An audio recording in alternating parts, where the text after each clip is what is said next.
বুবুলিকে set থেকে বের করে দিয়েছিলেন ইকবাল। বেশ কয়েকদিন ধরে আলোচনায় চিত্রনায়িকা শবনম বুবুলি। পরপর 2 সিনেমা থেকে বাদ পড়ে বর্তমানে আলোচনায় তিনি। এমডি ইকবালের বিট্রে ও জসিম উদ্দিন জাকিরের মায়া দ্য লাভ 2 সিনেমা দুটি থেকে অপেশাদার কর্মকাণ্ডের জন্য এই অভিনেত্রী বাদ পড়েছেন বলে জানা গেছে।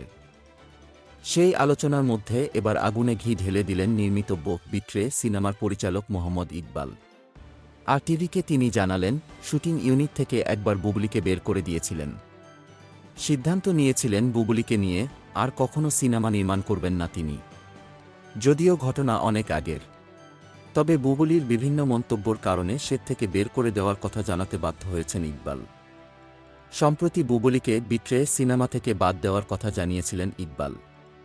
40% শুটিং সম্পন্ন হলেও তিনি বুবুলিকে নিয়ে আর সিনেমা না করার সিদ্ধান্ত নিয়েছেন। তবে নায়িকার দাবি তিনি নিজেই সিনেমাটি থেকে সরে দাঁড়িয়েছিলেন। বুবুলির সরে দাঁড়ানোর কথায় ইকবাল বললেন ভিন্ন কথা।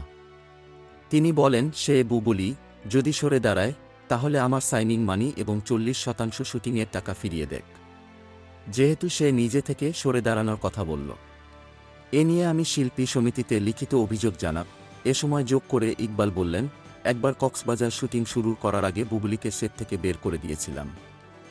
তাকে বলেছিলাম তোমাকে দরকার নেই, বের হয়ে যাও। ম্যানেজারকে বলেছিলাম বিমানের টিকিট করে দিতে, চলে যাক, আমি ওরে নিয়ে সিনেমা করব না। নিজের ভুল বুঝতে পেরে তার 1 ঘন্টা পর এসে শুটিং করেছিল।